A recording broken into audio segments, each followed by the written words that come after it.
When I'm out and about at Civil War shows, reenactments, doing lectures or presentations, or just around town, I'm usually found wearing one of my Invalid Corps baseball hats. Wearing these hats has brought up the discussion of the word invalid and how it is seen as a negative word throughout history.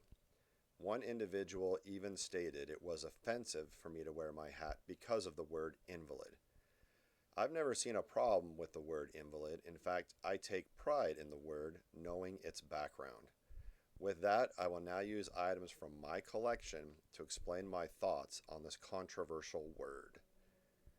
In the War of the Rebellion book series, Captain DeForest talks about the name change of the Invalid Corps, saying it was one of the most important events in the history of the Corps, and men frequently begged to be sent back to their old regiments in the field rather than remain in garrison at the price of being called invalid.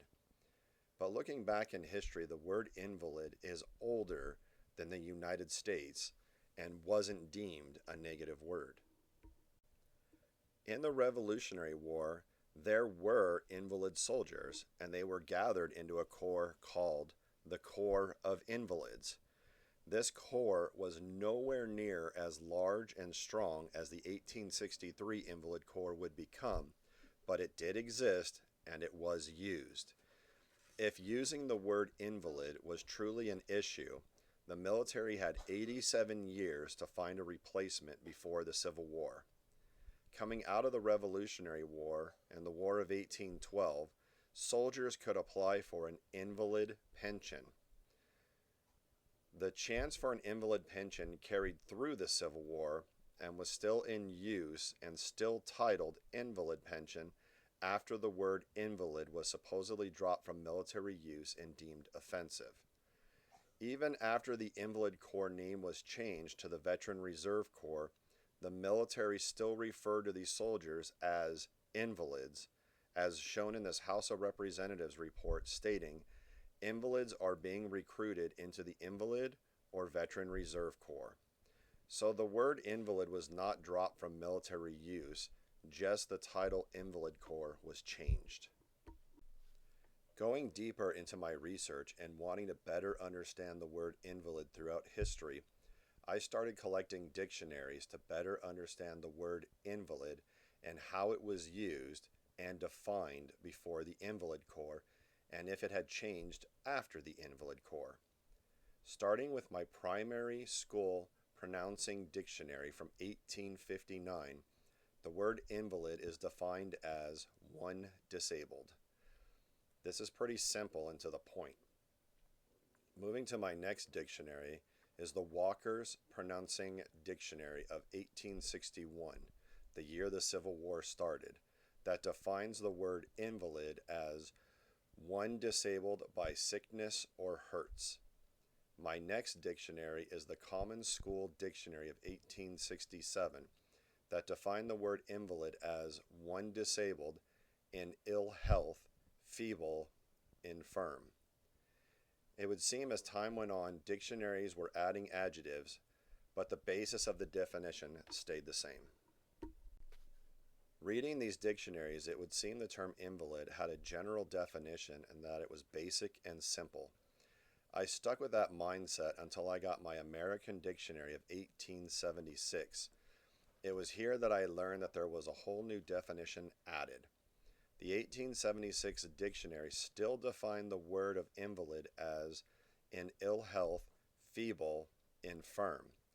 But the dictionary now added that the word invalid had a definition of a person who is weak and infirm, a person sickly or indisposed, one who is disabled for active service, especially a soldier or seaman wore out in service.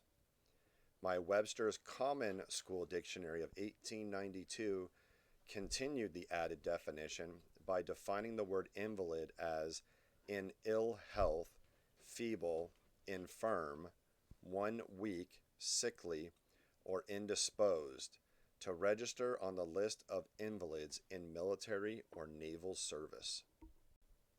Moving on to my American Dictionary of 1895, The word invalid is defined as a person who is weak and infirm, a person sickly or indisposed, a person who is infirm, wounded, maimed, or otherwise disabled for active service, a soldier or seaman worn out in service.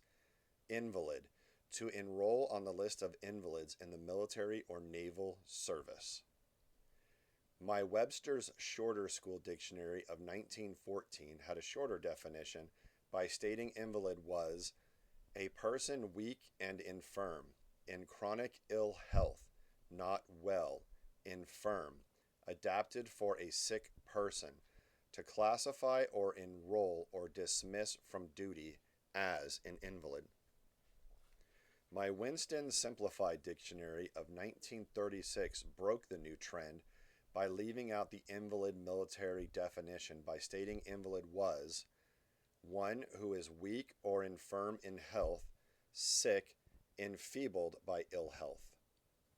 My American College Dictionary of 1948 kept the military reference when it defined invalid as an infirm or sickly person, a soldier or sailor disabled for active service.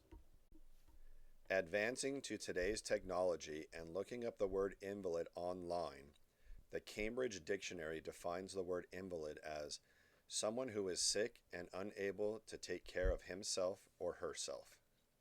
Dictionary.com says invalid is defined as an infirm or sickly person, a person who is too sick or weak to take care of their own needs, a member of the armed forces disabled for active services. Vocabulary.com defines invalid as someone who is incapacitated by a chronic illness or injury, injured permanently, forced to retire, remove from active duty. Lastly is Merriam-Webster that has invalid defined as affected by disease or disability. The internet seems to be torn as identifying the word invalid as a military reference.